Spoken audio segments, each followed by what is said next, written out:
hitting go live now. All right. Live. We did it, Stuart. We made it. We made it to what? 2023, yes. Yes. Yay for us. And there's only a couple of Nutrek shows on this coming year. Yeah, well, that's fine. I don't mind. Let's be fair. Yeah, we have so many things. But Stuart, I'm not going to see you Thursday. Well, no, Thursday, early afternoon, early morning for a video review session. My goodness, first time in 40 weeks. Yeah, 4 shows back to back. Yeah, you'll live. Well, we don't know yet, Stuart.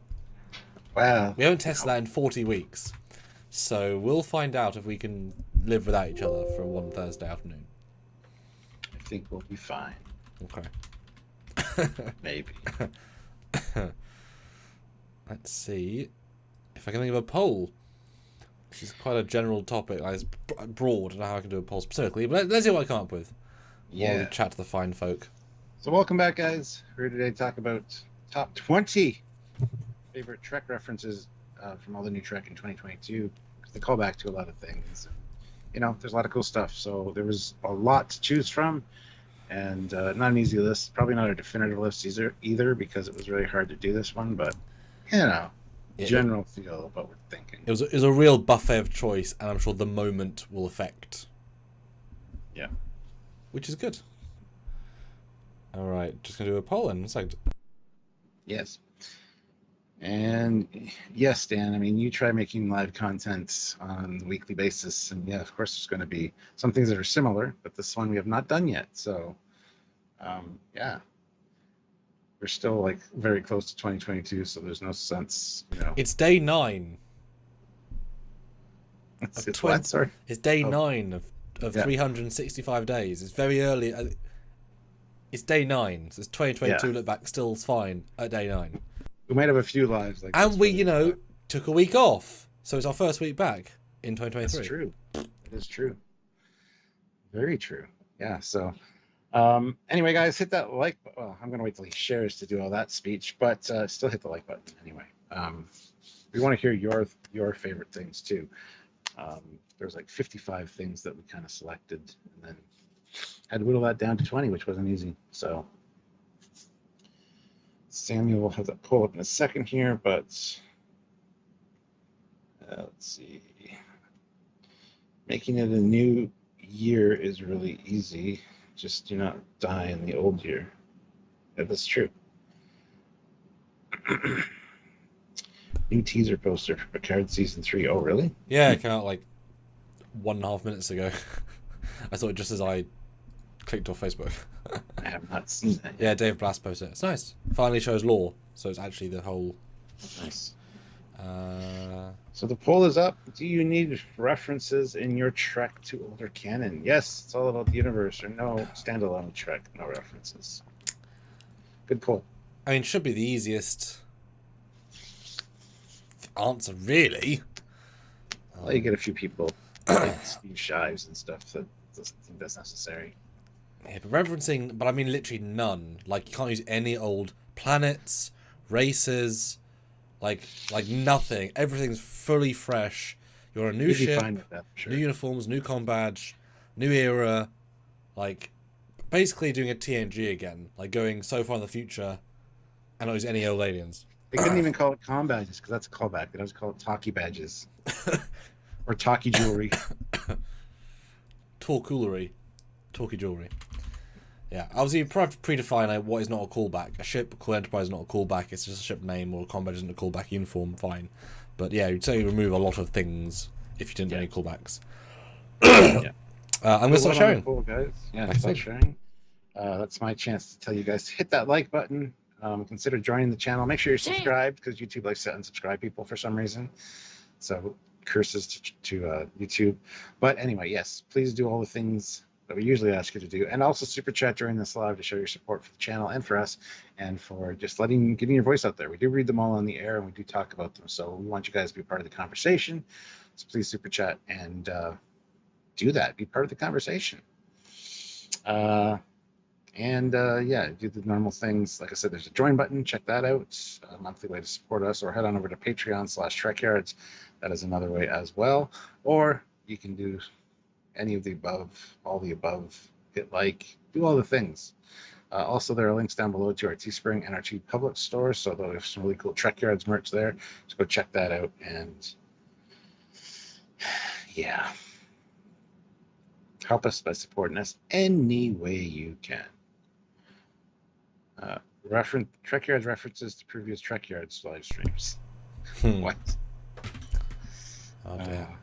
Yeah. Meta canon inside our own canon. Okay.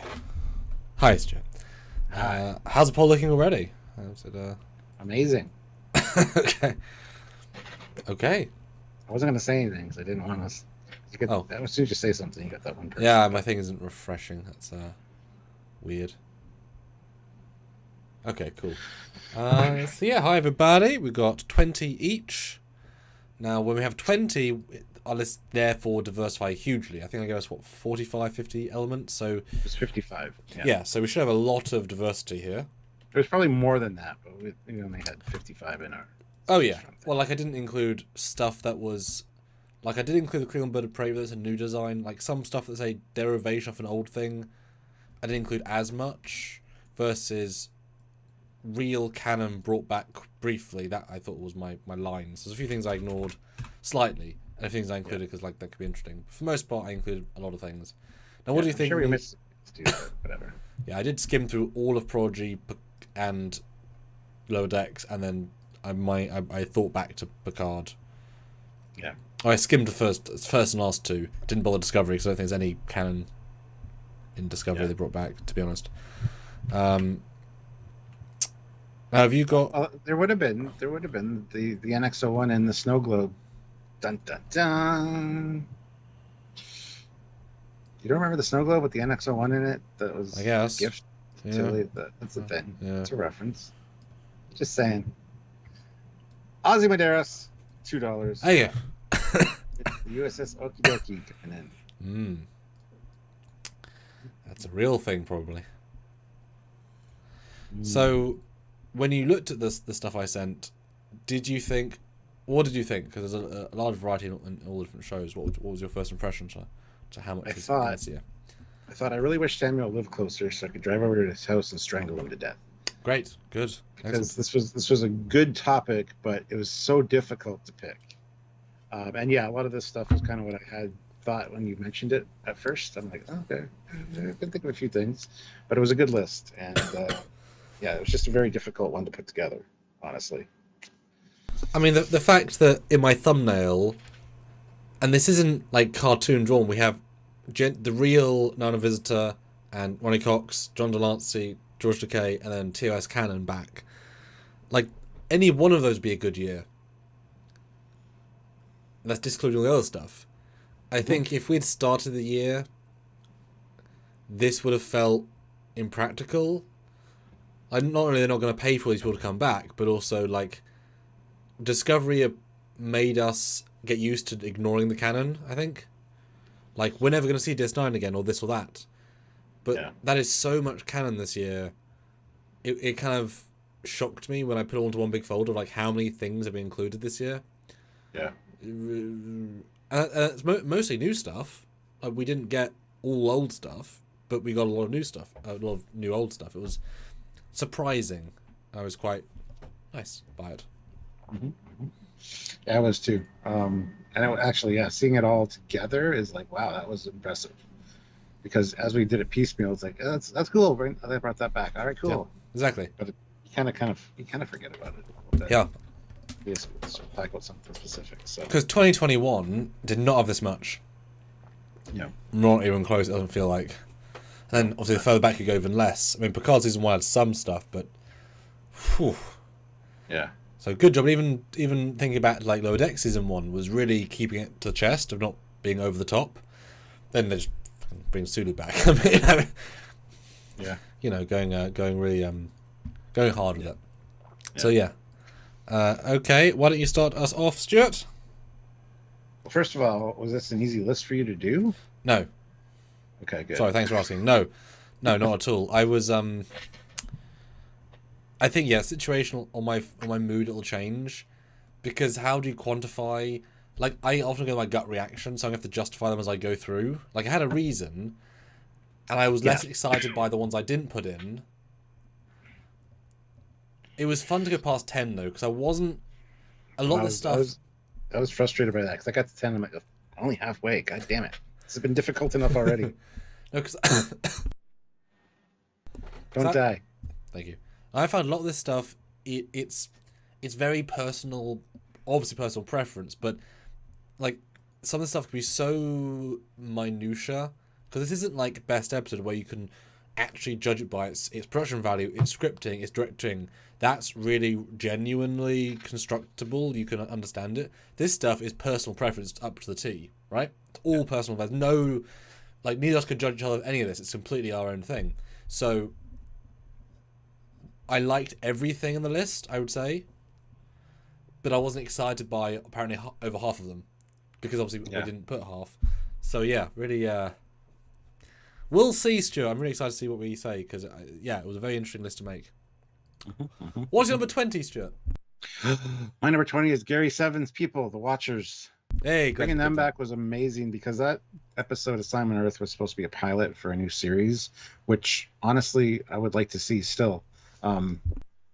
It kind of demystified some of the things they do a little bit. Like, you got the supervisors, like Gary Seven was a supervisor, but there are other ones underneath him, I guess. But seeing all the same visuals, like the big safe with the vortex thing, and the fact that she was using Romulan tech was a little weird, but it was Picard. What do you expect? They had to screw it up in some way. But honestly, bringing them back and making them relevant again in Star Trek, I think was a fantastically good move on their part. So yeah, kudos to them for that. It could have been done a little bit better, I think.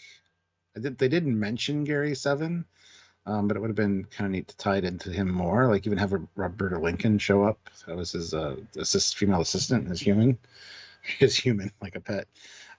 Or have her have some kind of actual pet, like Isis, the little black cat.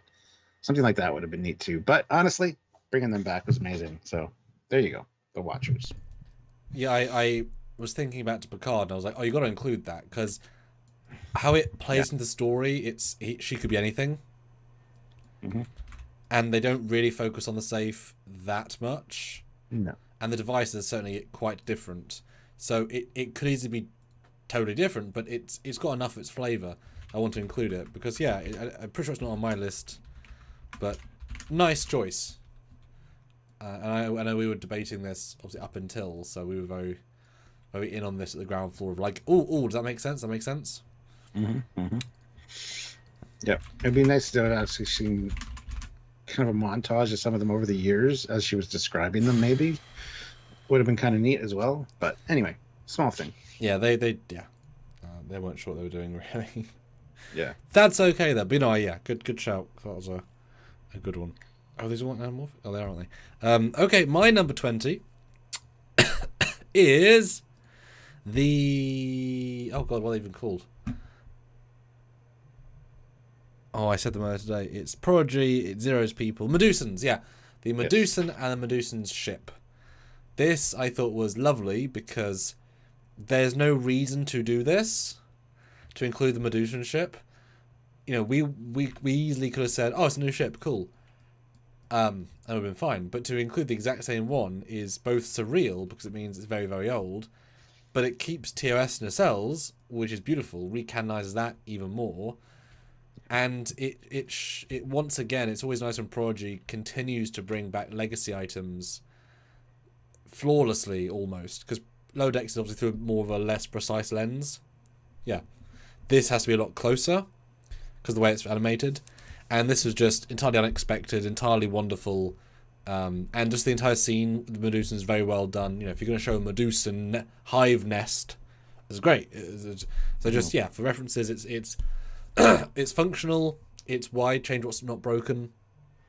And every other team would have updated it, be it Picard or Discovery or Stranger Worlds. They would have totally changed it, more glowies, more things, make it 2 times bigger, blah, blah, blah. But this team just did it properly, correctly, and beautiful. So I want him props for that. Yeah, and it was actually kind of a bundle pack because you got the ship, you got the Medusan look, you got the crate, the storage crate for it, you got the goggles that the Kazon are wearing. So there's a lot of callbacks to that episode in this one's part. So yeah, absolutely agree. And I agree that everybody else would have tried to modify it and make it more theirs. This one was just spot on. Yeah. I want to thank Sergeant Montgomery for gifting 1 Trek Yards membership. So welcome, Mike Yu.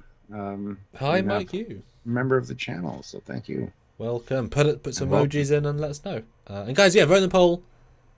Like and subchat your thoughts and comments. Mm-hmm. Number 19. Number 19 is Martok returning. J.G. Hertzler. And not only that, but it's like, again, a lot of these are bundle packs because this is playing off the VHS board game of the 80s or the 90s with Robert O'Reilly that played Gowron. Well, not Gowron, but he played Gowron and he played another Klingon in the game. And this was like the board game tie-in, which was amazing. And they must make this, even in animated form. I would play this game. Animated Martok. They could do live action too, but I think the animated would be better, honestly. So yes, please make this. I will purchase it. I will play it. I forget what it was called, Batleth and something. Yeah, I mean, J.J. Hertz was just an amazing actor. Martok was one of the best Klingons ever, and to bring that back and actually have the same voice actor and just if sounded and felt just so much like him, kudos, awesome job. Yeah, 100%, because he's Gowron is more of a complete look package, as in if you brought him back, well, yeah, literally, but his voice wouldn't be as recognizable. And his performance is less. Now I'm saying this and it sounds a bit silly. He's less over the top because he's a full body performance. Martok has a more notable voice, so he translated into the animated form flawlessly, to the point that he was in every season, I believe, as another alien. I mean, he's in 2 or 3, but 2 of the 3, but he's in several. So I hope he's going to come back in more ways because he's perfect translation to vocal. And you can feel the enthusiasm for the character in the performance. Even though he's playing a silly version of him, you can feel he's enjoying doing it. And that all comes off on screen. And to just know this, like I said, this was a triple whammy. It also helped to say he's still Chancellor. Like stuff like that, when they put a new temple in the canon of someone we love, it's nice. So that was a triple whammy of cool. Yeah. I still wish he was a bit more in the plot. But... yeah, well, we talked about that at the time. They could have done something very interesting with that for sure. But they've done it once, you can do it again. Exactly, yeah. The board was cool. The little playing pieces were cool. The whole getting beat to death by your own arm, but it's not an honorable death. Yeah, some good funny stuff. Honorable death. But wouldn't that be kind of funny, though, if we end up getting a video game of a video game in animated low deck style? Yes, I would love it. It'd be, yeah. And this would probably do well as a mobile game. Yeah. But then again, I don't know, because you'd need a lot of audio. I don't know. Yes, not repeating audio necessarily. So yeah. That'd be like a 20 gigabyte download or just shitty audio. Yeah. But I think they should do something with it for sure. I mean, let's be fair. We would both download a 20 gigabyte Martok Plays game on our phones. We'd be fine with that. Yep, absolutely. Nice shout. Yeah. My number 19. My number 19 is 19. The NX-01 refit showing up as a blink and you'll miss it. So I didn't include the NX, but the NX refit here. And this was definitely a we noticed it, so you didn't have to sort of thing. And I did see it first time, and I was quite like, ooh, hello.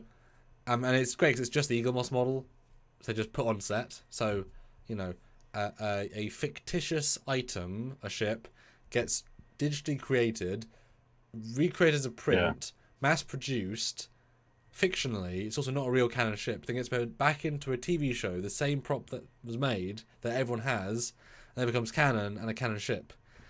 I mean, it should happen more often, really, but to see that was lovely. And, Picard likes the next refit. Cool! Nice. Thanks for cheeky little Miranda. Or he doesn't like it and he asked for another ship for Christmas and his parents bought him that one because they were at the dollar store. That's like the only one I could get, and he was disappointed, but still, that happens sometimes. Yeah, maybe. No, but to canonize the refit, because everybody wanted to see that in like the more seasons of Enterprise, and now it is canon.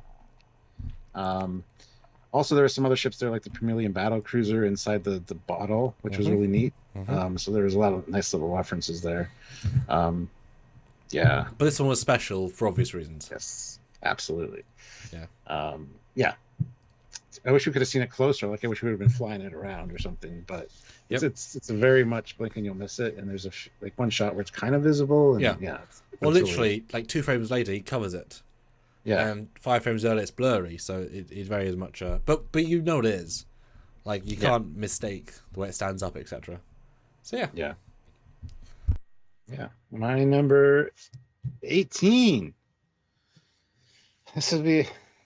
I should probably rethink this one, but anyway, it's here regardless. The TOS Spore from this side of paradise, being in the glass container. Not much really done with this, unfortunately, but to call back that and make it look exactly like it did in TOS again, Lower Decks doing a fantastic job with keeping visual canon continuity. Not much else to say about it, honestly. I just wish it would have tried to shoot the darts maybe at Tendi. Through the glass and like have them bounce off or something, because it doesn't shoot the little spore things. But a nice TOS reference, and I love all the TOS references. So, yeah. This I was skimming and I forgot it existed, so I included it for you. I don't know you're gonna put it in, but it was good to include. Yeah, I mean this is again just a great idea, and a bit more thought out than Nomad in a cupboard. That's true. But yeah, it's and the way Tendi deals with it also is quite interesting. To see something that caused such havoc, just chill on there. I mean, I got a bit nervous. I remember watching it, be like, "This is a thing," Yeah. Okay. Yeah. Not like it's a bad thing. It heals you and gives you feelings of euphoria, so it's not like a bad thing, but still, it's sort of the antagonist of the episode in a sense, or at least, it's the impetus. Yes. The problem, yes. But yeah, I like that one too. That's a good just a small little one. I just thought I'd throw it in. Other things should probably have that spot, but anyway, whatever. We're here. Yeah. My number 18. Is the Vega joke. Now, obviously, this is a joke inside of a joke, but it's just super fun and daft, and is one of the only meta references in, I think, my list. Everything else is a real referenced item in the universe. This is a reference of a reference, because obviously Boimler would not understand why this is meaningful necessarily. I guess in school you might learn Vega as Voyager, I guess you might, but the idea of the plaque you wouldn't necessarily know. But I mean, yeah, it's just funny, silly, and obviously, like you keep saying, double whammy with the Star Trek 5 God reference as well. A little bit of Rock Monster, the unused Rock Monster vibe as well. Yeah, just a real win here. And as a strong ending note to a strong episode, it's like we're just going to keep having fun with this and more fun. And here's this big reference. Okay, good. Yeah, I just, some fun right there. Yeah, the Kitaya, just to play on the words of Kitty Hawk or whatever. This was unexpected, not needed, and really out of the blue. But again, it's fun seeing how the holodeck would extrapolate things and try to create something unique while not being unique. Yeah. I don't have much else to say about this one, but yeah, I know. That's why it's fun. It's just a little gentle, the references. Yeah. Your number 17. All right, my number 17 is the Phoenix returning as like a ride. Warp 1 ride. It's just Warp 1. Who cares? Yeah. But yeah, it was beautifully portrayed on screen, and it looked amazing. The whole sequence, honestly, like to the launch site and the being an amusement park area and everything about it was great. And Gavin, was that Gavin the guy's name? Yeah. freaking out a little bit and then going a little bit crazy. But honestly, and we didn't do an episode talking about this and comparing it, which is unfortunate. But it was great to see it back because, you know, we love ships and it's such a unique standout ship and very important, I guess, in human development. So there you go. I don't think they mentioned the Phoenix in TOS when they met Cochrane. I think that was established for this. They didn't mention the ship. No. Yeah. So there's definitely brand new vibes there. Yeah, this is great as well, and I love because obviously this is a super. I've seen once, and it was a miniature, so it's a very high quality piece, but they didn't do much with it motion wise. So to see it do something in CG for the first time was really satisfying. And we've all seen the Eaglemoss one. It's a fun piece to hold, kind of dissected, and then it was reutilized to be the warp alpha, beta, and delta. Yeah. Not delta, but alpha and beta, because they had the cockpit module from the film. They then reused to be the cockpit module for the test ship, so they had to be the same thing. And so those ships are then based off this, and I've seen those. I've worked with those models a bit, so it's fun to then see the lineage and to kind of feel it. I still don't buy the warp nacelles are identical to real warp nacelles already, because that means that Cochrane invented the warp nacelle, which didn't change for hundreds of years until J, I guess, until like Voyager J. It's fine. It's a bit too close, probably. I would have said. Yeah. There's nothing retro about it at all. Yeah, and considering his wasn't powered by antimatter, it was powered by another source. One can imagine. So why do you need Passard collectors? You wouldn't. If you're just going up and then down, you just. I guess you have to walk back, but what would you really rely on fuel you're gathering in deep space? Would you not rely on the fuel you bring with you, like carefully calculated? Exactly. Yeah. So, and they even more advanced than TOS nacelles in a sense, you know. So that was certainly weird. Yeah. Yeah. The Cal Zul says the first contact references in this episode made me tear up. Complete with Magic Carpet Ride. Yeah, I was going to make a mention of the music, not only the Magic Carpet Ride, but just some of the other musical cues were very reminiscent of First Contact, and those really help these kind of episodes when you're showing this kind of stuff. So, again, kudos to the Lower Decks team. And actually, that's one thing Prodigy does not do. They don't do musical cues from other shows. Come to think about it. Just the Kelvin verse. Because Picard did the Voyager theme that one episode and it was beautiful, and they do more of the classic da, la, la, la. But there's no Voyager themes in Prodigy as far as I can hear. There was almost one when Chakotay turned up, but it wasn't. It was a Prodigy theme. But in here, we literally have First Contact music verbatim. I wonder why did they choose that.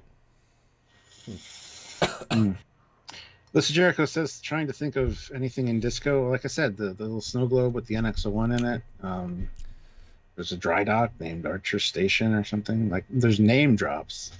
Yeah, because that would be a reference of a name versus a reference of a... That would count, but I wouldn't include that as cool as, like, literally showing Cochrane. Well, they did show the communicators and stuff, like the different... like the TOS. The TOS translator, yeah. The tube. Yeah. And then, like, the Strange New Worlds communicator. Yeah. Which I'm so glad I called. So I'm so glad I was so happy that turned out to be true. Matt says the music in both Lower Decks and Prodigy is wonderful. Yeah, and very different. I think I like the Prodigy music better because it's more poetic. Lower Decks is a bit more Trek, but also it's more frantic, so it's less listenable because it's more like there's more action per episode. Prodigy has a lot less of that, I would say, in general. Mm-hmm. But very good scores, yeah. Like I was writing fan films a few months ago, and I was really enjoying just the Prodigy score. It was just a really nice thing to listen to. Yeah. And I just realized I can see my house from here in this picture.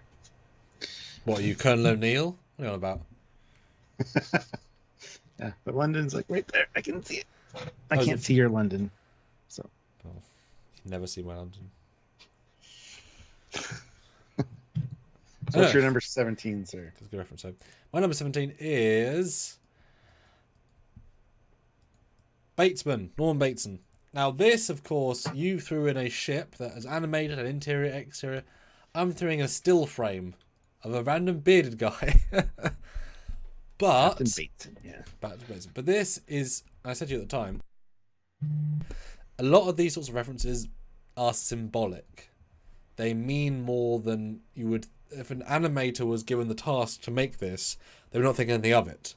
But it's the higher-ups that understand the logic, because not only does it tell you that this man who travelled... he was pushed from the Rathacon era, early Rathacon era, with the costumes, into mid-TNG, like Scotty, so you can take parallels here, he didn't become a drunk or a recluse or leave Starfleet or lose his life in other regrets. He was able to bounce back so well that he became a top-level agent. And that does not imply he hasn't got a spaceship, because Picard did the same thing, so it just implies he's still high up in Starfleet. I think he's a captain as well, so he's still a captain. But it means you can now include him in anything, like fan film or book-wise, from then to then, and justifiably have him positive in Starfleet.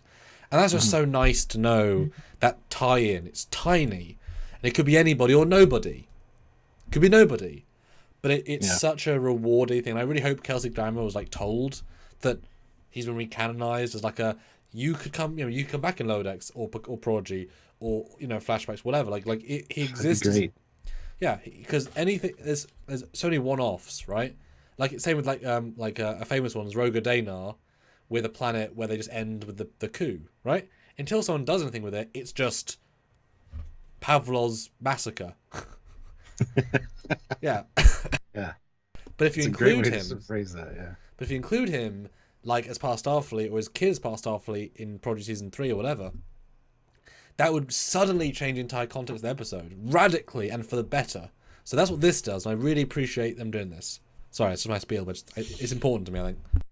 Yeah, and he has been in a novel as well, where he was capturing the Enterprise E for its shakedown trials and stuff. So this character was played by an awesome actor, just a small cameo because he was a pretty big actor at the time. And yeah, it was great that they just welcomed him into the fold, upgraded his training probably a little bit. So lots happened since you left. Yeah, here's some reference materials. Thunk. Have at it. And yeah, you would think that it's funny because he's like the most senior captain in Starfleet probably, as far as his. Well, Scotty was a captain early. Oh, that's true. Yeah. His promotion date, though. I mean, it'd be interesting to match those up and see who's the oldest one. They probably get together. They must do. Yeah. They chat about things. And then Chekhov's there, looking 50 years older. He's like, yeah. That'd be a great short story. Scotty and Bateson hanging out, just telling tales of the old days. Yeah, I like that. Too bad there was no speaking line. It would be great to have Kelsey Grammer back for one or two lines of dialogue. Again, very distinctive voice, so it would have worked in animation. So yeah, that's something they did not need to include on the whole rescuing Captain Freeman thing, but there we have it. So that's a good one. I like that one. And also, I don't think they will. But if they get off seasons, it says a precedent they could include him now in future Lower Deck seasons actively as a character with voiceover lines and doing properly. That'd be phenomenal. Yep. Phenomenal. Yep. He could have been in the fleet that showed up to stop the Prodigy. Who knows? Just substitute captain on the Enterprise E for a day, and shit hit the fan. Hopefully he didn't die. But yeah. And not a lot of people noticed this, honestly. The name was dropped, and it does look like him. So yeah, no, it's it'd be kind of funny if he was in that Prodigy battle. He got his ship upgraded from a Miranda to a Centaur. Great. Yeah. I mean, this is such a small moment, but it means so much. I gotta give it a call out. Cool. All right, so my number 16 is bringing back Dr. Leah Brahms. Oh, I did not think you were gonna pick this one. Oh, yeah. Cool. Okay. Well, yeah, I mean, these kind of references are what I really like. Even though it was kind of a fantasy dream thing, it was still great to have her. And who did you make that with? Did you make it with Jennifer? I can't remember. No, but they kind of hugged. Yeah. Again, looking exactly like she should look, and really fantastic. actually. So small, and it's not the reference that would go over a lot of people's heads that haven't maybe are newer to Star Trek, but it absolutely works. Yeah, and I'm totally fine with that. So yeah, boom, and she looked good. And it's funny, you're right, you'd have to obviously watch TNG. Can you imagine if some people said, that looks like the lady from Starfleet from DS9 that was the Admiral's second-hand person? Like, whoa, if they get that one, you gotta give them credit. Like, if that was a deep-cut reference of that's who I thought it was. Which I always found funny, because there's both quite prominent characters in their episodes. Yeah. But kind of different looks. Yeah, for sure. But you can't change your face that much. Cool, yeah, good, yeah. And this is, again, one that could be anybody new, and they would have saved lots of money. But this is so specific. Yeah, a lot of these are in there because you wouldn't necessarily think to add them, but they're surprised when they come on screen, and it's like, oh, these guys, they get it. So that's why a lot of this stuff that's on my list is on my list. Yep. So going back even to the flower, the spore thing. So, yeah. Yeah, it's because it's, again, Discovery did not do this. They sort of avoided stuff like this. They want to be its own unique thing. So to have a show that does what we would all do, which is integrate things if you can, if the pitch was famous engineer, ideally a woman, but can be a man if you want to make him gay, fine, or bi. Obvious woman is Leah Brahms. You don't have to think anything beyond those. Like, obviously, you don't have to make a leap. It's like I said to you yesterday or Saturday about the Hagemans, and they were talking about we wanted a Han Solo-like character for Prodigy, and someone points out a Condor. And there's no leap. Then you've already got a character in the book that could do it. Perfect. It's very, very smart. But what isn't smart is Super Chats. Put in your 2 cents. Well, not literally, but you put in your comments, guys. 43 people, 35 likes. Super Chat away from our minimum, and we'd love to hear your thoughts. You're kind of getting a feel for what we're going for with this live, with the references. So if you have any that stick out to you, please Super Chat. Like I said, we do read them all, so then they all help. So yes, we love your thoughts. We want to know. Put in yours. So my number 16, I guess. Yes. Is the Star Trek 2 graphic. Now, I did subdivide this as you know, in the notes to regular one exterior, interior, and this. And you could have included, the uniform as well, but I think it was a bit too minutiae. This, for me, is great because it also goes against the logic of every other team would do. If you were Discovery, you would have made a normal graphic, a new one. If you were Picard, you would have made that won't fly in Monday, we'll make it look new. Everyone else will update it. But by doing it faithfully, it wins all of the points. Because it's still an effective narrative device. And it fits into canon. Silly canon, slightly, but it fits in very well. Plus, it's a good little graphic by itself. And I commend them because they also had to, the art team, you can see how bad the buttons look around it. How do we redesign a 1980s graphic now? That is a fun challenge, because it felt it was appropriate. And the fun thing about those buttons is it's part of the CG animation, because they included those on the side as you're looking at the monitor, but those were also CG animated. They didn't move, but you know what I mean. They were CG. They didn't need to do that necessarily, especially going back to this. Well, I guess it was a 4:3 monitor, and they made an anamorphic movie version. So I guess you kind of have to. There's no space, but it's just. I mean, you obviously quadrupling down. You go into a regular starbase in a regular starbase interior with a regular starbase personnel uniform lady. It'd be weird not to do this, but the other teams wouldn't do it. And I can see Prodigy, honestly, even doing a slightly more updated version because they'd want to. But 2D it flows better in this format. It's just a remarkable, and the glee we felt. I didn't even include this being the Enterprise in it. That obviously was points by itself, but so it's a triple whammy in that respect. But just the idea of doing this as a graphic is not everyone's brave enough to do that, and it was a beautiful, just fun moment that still fits. Out of all the ships they could have picked the Refit, they could have picked anything, and to have the original TOS to kind of say, hey, that's still canon, guys. Boom, there you go. Was another appreciated thing. So also nice, yeah. Yeah. Mark Lawrence throws in a $20 super chat. Thank you so much, Mark. Thank you so much. Says $20 for a top 20. Now, if everyone wants to do that, we'd do great. Absolutely, yeah. All right. Moving on to my number 15. That is the Star Trek 6 briefing room at Starfleet headquarters. See, I was wondering so hard about these for you, and I'm like, oh, okay. Yeah. Okay. Complete with the lamps. Everything. Sure, the room's updated a bit. You got some monitors and stuff like that. It's probably just another briefing room, would be my guess. Not the same one, but the look is classic. If it's not broken, don't fix it. And you think they would have updated the lamps and stuff by this point, because it's, lamps get old, whatever. It's perfect. Perfect as it is, and it looked great. So I don't think they had deltas on the back of the chairs either, but oh well. Yeah. Had to update the furniture, a new carpet, maybe. I don't know. Wait, sure. At least they have carpet. Exactly. Because that's no longer foregone. Yeah.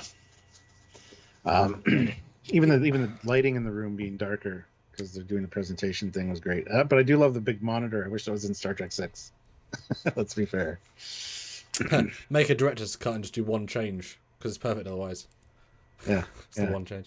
Yeah, this one again is just like we both said. If it's broke, don't fix it. But a lovely, lovely thing about Star Trek, and as someone who does the 3D interiors, is that their limitation is part of what gave it grounding.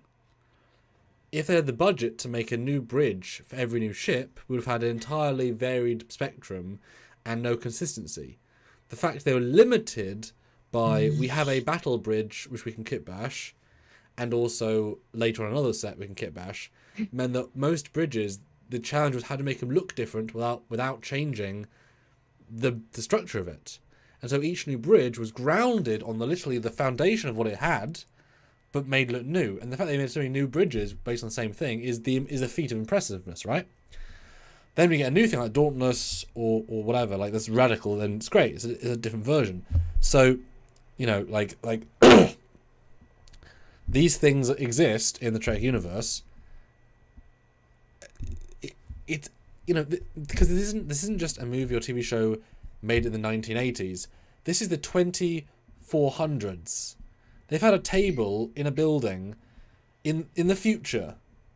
It's probably a space table made of space wood, and it like it's a space future. It probably has DNA prints in it, like all this shit. How often do you change your furniture in the future when it's already built to the top degree? They'll be less iterative on desk technology. It's already the future, right? We're not inventing new phones every year. Everything was a small iteration on the other one. So this sort of thing, it actually works better to not change it. In a sense, I mean, it could be any room, obviously, but like it just adds some beauty to its simplicity, to reuse it. Yeah, absolutely. Absolutely. All right, so we're on to your number 15 now, sir. Yes, my number 15 is... double whammy. It's the regular interior. So I double whammied the regular graphic and the interior. This was super unnecessary. This is them just having a fun day. Because this could be anything and no shame. Anything. Clean slate. It's a regular base that's 100 years later. Whatever you want. But to go that quirky, weird thing that, honestly, even in the film, I don't quite register the design of the interior because it's just kind of the way they film it is quite bitty. Yeah. But I've seen a few shots and we've done it for Trek Yards a little bit, so I have a sense. But this, I know it's what it's meant to be. And it's just weird, but characterful. And then what's doubly as fun is that because then a 2022 TV show, which is doing a horror novel, by utilising the 1980s aesthetic correctly, it makes the episode feel oddly vintage or alien for a normal audience. They would look at it and say, well, that's a weird design. Yes. So you've gained on both points the canon and it feels off because it's not the contemporary design by just using the 80s design. So really unnecessary and just well done. Well done. Yeah, it always looked kind of mishmashy to me. Like they just threw some things together that they had. Never looked really cohesive, and it looked always strange, that room. But Yeah, to copy it so perfectly. Kudos, man. Area 51 throws in $5. Thank you so much. References, callbacks, sprinkled appropriately throughout helps make the Trek universe more solid. Absolutely. Yep. That's what we've been saying for years now. And since we started. And could you imagine the Marvel Cinematic Universe without any callbacks or internal continuity? Yeah. You'd have like 50 origin films and no other films. Because you couldn't do crossovers. You couldn't do... Like, Endgame only works because they built up 30 other films. Everything in that film's a callback and a reference and a crossover and a... Because that's the point. It's a build-up, right? Yeah. Okay. Coming down to my number 14. That is Q in Picard. But not only Q, but de-aged Q. And... Q should have, like, you think maybe he would have been higher on my list, but honestly, he's one that should be coming back regardless at some point.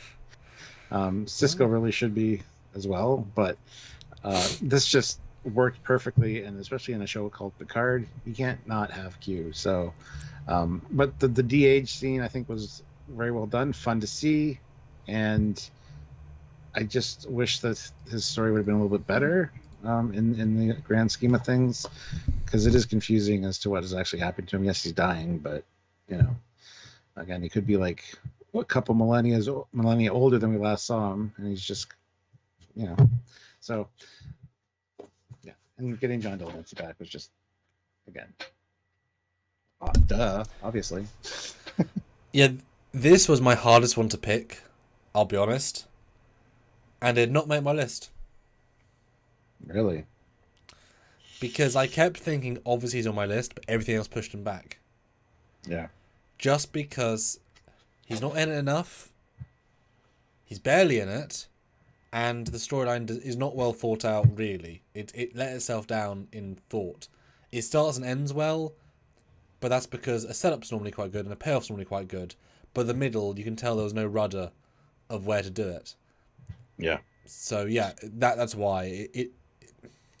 He was almost there for the sake of it, except for that last scene. It's as if they needed to have a data-level death to make everyone at the end think, oh, amazing. Well, yeah, but you just used all of TNG's canon to make a good scene at the end of the season, like season 1. It's a bad crutch when it's not probably built up.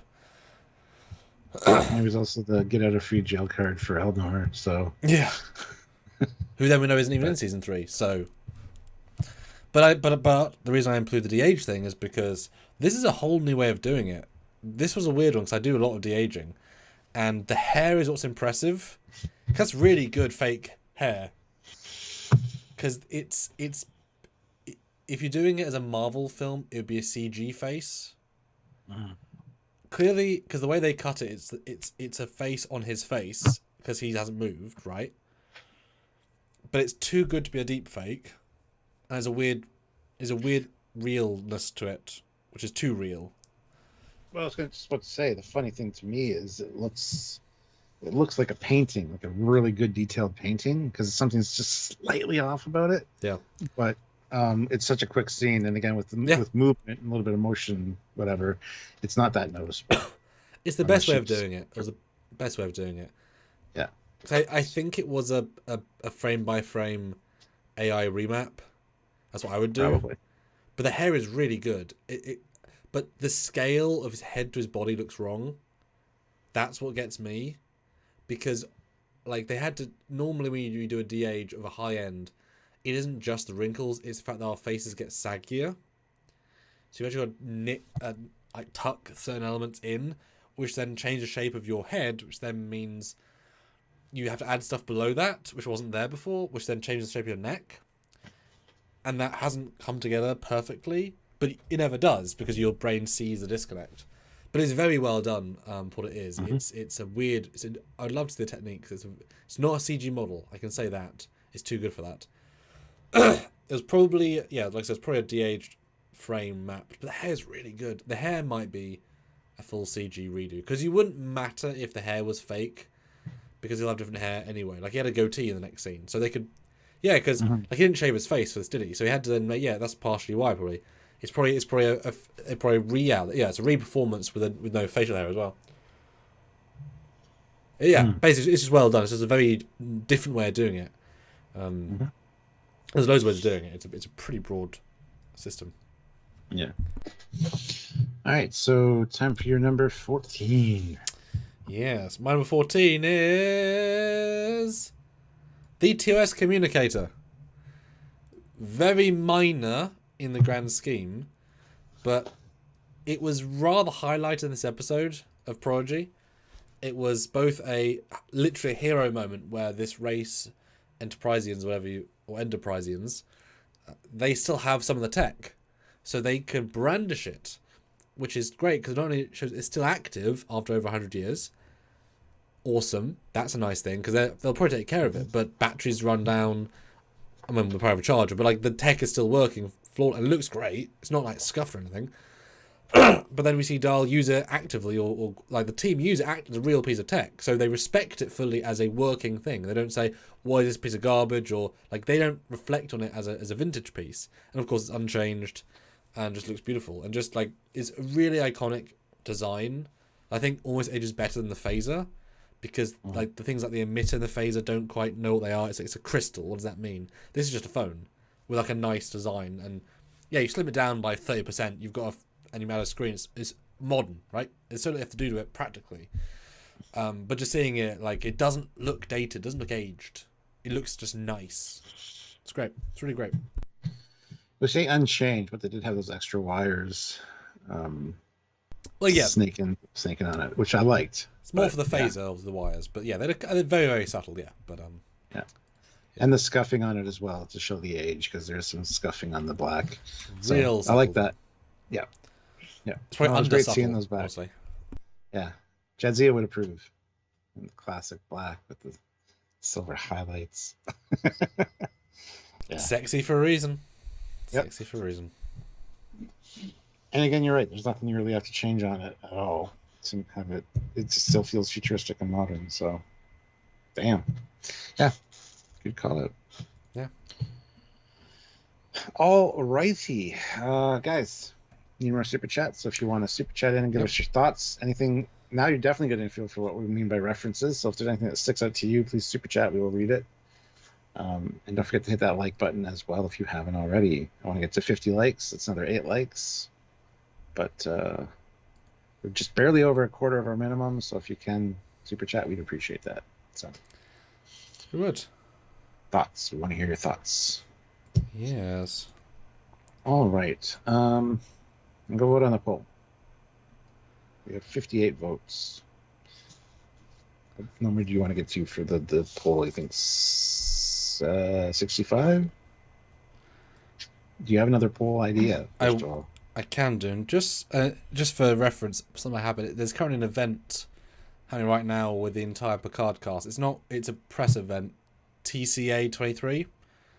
Don't know what it is, but there's things coming out about that. They're saying things. I'll probably read some of those out in a minute. Hence the poster. Well, I guess we have tomorrow's live if anything new comes out. Yeah, well, we know a trailer's coming before the new season, and that obviously is only like 5 weeks away. So I would try. Oh, that'd be a fun thing too. 100%. But yes, the poll. 58 votes sounds fine. Do you need references in your trek to older canon? Thankfully, 91% yes.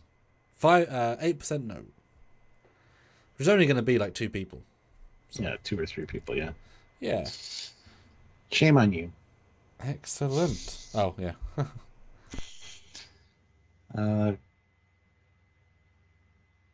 Yeah. They used the photo app for Q. No, they didn't. It's too good. But yeah, we want to hear what you guys like reference-wise. There was a lot. That's why we did a top 20 today instead of a top 10. But they're smaller things, so there's not as much to talk about. So also I-20. Yeah, we're still on track for the 2-hour live. So, but we do need the super chats to pick up if possible. Yes. But we will be back like most days this week, if not every day, to do lives. So, yeah, we want you guys to participate. So let me read a couple of quotes that have come out. I don't know if these are going to be relevant or not. I'm just Yeah, literally lots of different press people. So Patrick Stewart says, I have lived nearly 35 years since I put on the captain's uniform. I wanted the series to show the impact of those years that have passed and how one might change on whether fears become greater or less. Optimism is a core tenet of Star Trek. Oh yeah, this is the first event, an in-person press event since the pandemic. That makes sense. Terry Matalas says, in order for Trek to continue, it must change. The opportunity lies in keeping up with the changes and exploring grey areas. Patrick Stewart says it's important for him to not look like... Sergeant Picard didn't look like a reunion, because that's just going backwards. No, good God.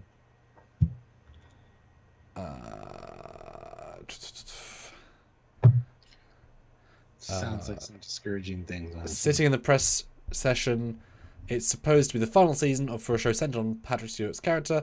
The producers and Stewart bring hope of legions of Trekkie nerds by implying the show might return if the season goes well. Ooh, that's good to know. Gates fan, I love kicking ass. First of all, it was a really lot of fun. I had a fantastic time working on the show because Crash is known for kicking ass. Patrick says he was wrong when he wanted to separate Picard from Next Gen, but it was his idea to bring back the cast from that show and show what changed. Good. He was wrong about the buggy, the Argo. He was right about that. He's such a nerdball and such a Trekkie. About Terry Matalas. Joe Ryan's known him since he was a PA on Voyager. A long time ago. Says a couple of random things. Cosmo says you forgot the references in Discovery. Well, we can only think of one. So, in the future, they've separated themselves from pretty much everything. So, I mean, like the Nog is something, but I wouldn't put that as my top references. So, I mean, hey, throw some out there that you think. Yeah. Plus, there's like 55 on this list, and we'll go down to 20 each. So, yeah, there's bound to be ones that you think we missed, but they were there. So, just didn't pick them. Yeah, let us know. Okay, so that was my TOS Communicator. Your next one, my good sir. My number 13 is Deep Space Nine. Oh, yes. Be in awe of the pylons. This was a no-brainer to bring back as well. It's going to happen eventually. So I'm just glad it was done so well and looks so good. And yeah, there was the interior and stuff as well, but those are separate for a reason. But honestly, just seeing the Cerritos, the new hero ship, circling the old hero station, beautiful, nice touch. And again, the station looks exactly like it should. No changes. They know what it looks like. Good job. And they didn't do the new DS9, thank God. So please never show that on screen. Yeah, that would have been a bold move, wouldn't it? But Cosmo says there's an old Picard badge and TNG Strange World Communicator in Discovery. Yes, but none of those would get a top 20 reference though either. Like they showed a com badge. Like that's not quite enough. They were nice Easter eggs, but I wouldn't call them like great references to win as a, bring Kieran and Reese back or DS9 back or a communicator. It's not quite the same level. Just saying. Even if they talked about somebody and had like the bio on a computer screen, like Picard or something, or Archer, that would have been a nice reference thing that we could have maybe talked about. But it's again not as cool as Bateson because he adds all this legacy to him versus we've seen Picard now for several extra years. So it's all variable. Yeah, we did mention the communicator earlier, Yes. just in discussion. Because I called that out as a Strange Worlds one, which I was very thrilled about. Yeah, DS9. I mean, it's on my list, Stuart. So I will hold my tongue. But yeah, first time in a very, very long time. So yeah, I think it'll be higher on your list. But it's sure you don't have to talk about them each too much because they are, at the hour mark, and we're not even at the halfway point yet. So a lot of them I won't have much to say about. Just I really love seeing it, and this is kind of where it got shuffled to on my list for whatever reason. Like I said, it might not be a definitive list. There could have been more tweaking and stuff. I had more time, but I was just kind of like, mate, guys. So look, we haven't even got time to talk about time, Stuart, so it's fine. Great. My number 13, I think you said, is Tuvok! The exact same vein as Bateson, the exact same format as in... and that's also the alien races, he's mind probing as well. Yeah, same logic, same reason, same rationale. Not quite as impressive in a sense of the legacy factor of he could have really lost out of Starfleet, but for us as people that watch the shows, knowing that Tuvok came back, went straight back to work, kicked butt, was still high level. I mean, I you know, Picard showed us a side of everyone gets screwed in the future because we want drama.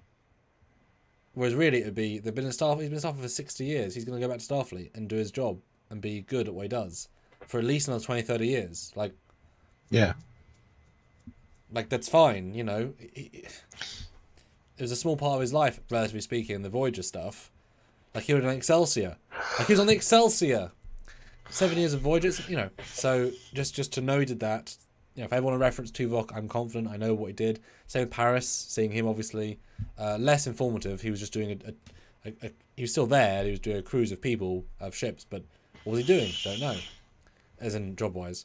But, yeah, it's really good to see, and I like Tuvok a lot, so, yeah.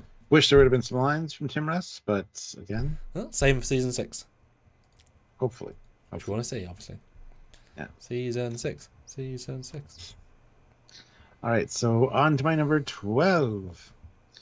We got the Breen ships returning. Did not get enough of these in DS9. Yeah.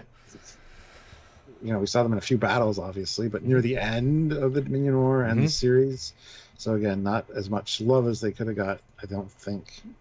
Quite a unique design with the asymmetrical look, and just bringing them back for lower decks was a nice touch. A little bit of an OP ship with that, you know, the energy dissipator thing. I forget what it's called. But, yeah, great bringing them back. So, boom, baby. Yeah. I thought they'd play a bigger role too, honestly, because they are kind of OP. But we kind of expected them back for the next episode after this one. But oh well. I mean, they come in with a super weapon in essence. Yeah. I mean, that's fine, and then you just counter it. But until that point, you're kind of screwed. It's kind of nice. I mean, they were the secret weapon for a reason. You know, they came into wreck shop and wreck they did. So, and then they become relevant quite quickly as well. Yep. So, but hey, they killed the Defiant. I mean, can't get more. And they attacked Earth. That is always swept under the rug a bit, isn't it? Like, yeah, it is. Jesus Christ. Oof. Yes, yeah, and we did the episode of the ships and super detailed. I mean, way too detailed than it needed to be. Yeah. So yeah, good shout. And for ship lovers, obviously, haha. My number 12 though is I went for Martok because I also know the guy. I've met him multiple times. I've actually filmed with him a little bit. You know, symbolically, it's great. He's done fan films, many fan films, so that was good that he keeps doing real Trek. The more he's used, the more he's in people's brain patterns. So he might, you know, he could bring him back for Prodigy. You know, if he's still the Chancellor, if you do the Klingons, he's worth a mention and maybe a reprisal. So keeping him in the loop for me is important. And yeah, it's like the third episode of 8 minutes. So all for that. Keep bringing JG. It's nice to see him with black hair again because he's always grey in real life. Yeah, I kind of said all I had to say about him when I put him on my list. It was just, it was fantastic having him back. And we need this game. I'm still going to clarify that. I would buy this, regardless. So, get on it, guys. CBS, let's do your thing. Let's turn them out, whatever. Yes. All right. My number 11 is the Medusan ship. Haha, we swapped a late term. Yeah. Just the whole scene in general, seeing the Medusans in their true form, just doing their thing, and having that Star Trek remastered Medusan ship, 100% accurate, nothing changed. Beautiful job, guys. And like I said earlier, it's kind of like a box set gift back package because you get the little crate that they store the Medusan in TOS there as well, and the goggles on the Kazon. So a lot of nice little references all in one quick little segment, which was probably one of the best segments of that episode. So yeah, good job, guys. That's it. I already said my piece about it. Yeah, for sure. I know. My number 10 then? No, you're number 11. Is Kira Nerys. Yeah, a real character portrayal, not a cameo. Never quite diversifies too far from the storyline to know much more about what's happening with her. But, you know, through context clues, she's still the head of the station. There are mostly Bajorans working the station, but she's still happy to be at Starfleet. There's no issue, there's no political problem there. She's all good. Which I'm happy about. Yes. Instead of her becoming a Vedic, like they wanted to do for the episode or season 8 of. Well, for the documentary, they said that. Yeah, for the documentary, yeah. Yes, which is evil potentially, and it's like no, this works better. Just gentle, Absolutely. Nice. It's so rare we get real legacies back in a meaningful way, meaningfully meaningful, and this was a meaningful role. Almost too much so in a sense that there's a lot of her. I'd like to have seen a bit more of what she's up to outside of this episode. Mm-hmm. But yeah, I just yeah. I from now on, every time I watch DS9, I'm just going to think whenever she's telling an old Bajoran war story, was Shaxx there? Because they had such a back and forth with That's fair. Times they saved each other's lives. So to tie in, Shaxx from Lower Decks, I think was fantastic. And yeah, I mean, she's where she's supposed to be, and I like that. Yeah, very much so. I like it. Yeah. All right, going on to my number 10. My number 10 is Tuvok. Boom! I always liked Tuvok, one of my favorite characters from Voyager. And again, I wish he would have had lines here, and I hope he does come back in another way. Like, I would like to have Tim Russ back with some actual speaking lines.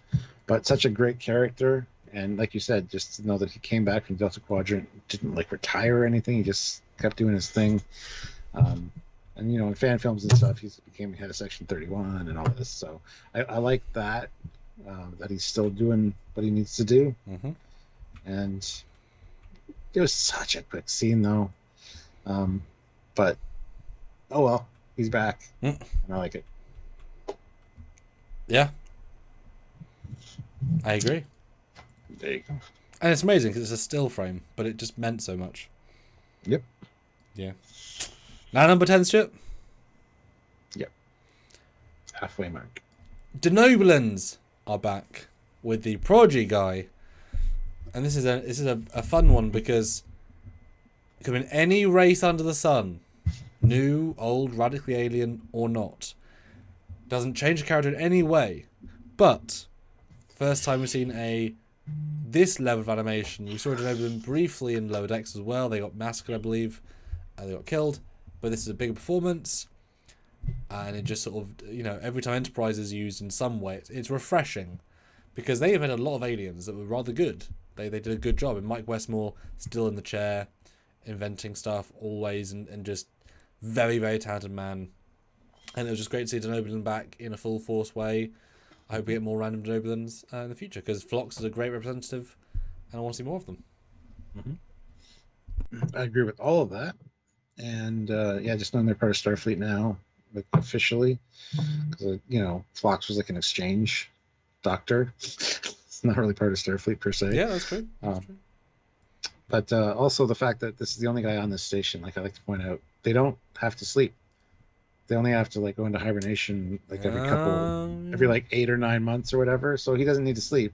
So they don't need another person on to take over night shift or anything on the station. It's still, I think, a bit much to only have one person on the station. But hey, a little bit of an explanation there with him being Denobulan, and I kind of like that.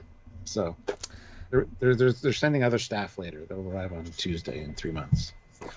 The 10th Tuesday from Tuesday. Yeah. And double reference as well. Nimbus 3 re-referenced again after decades, which was great. Still a shitty place to be.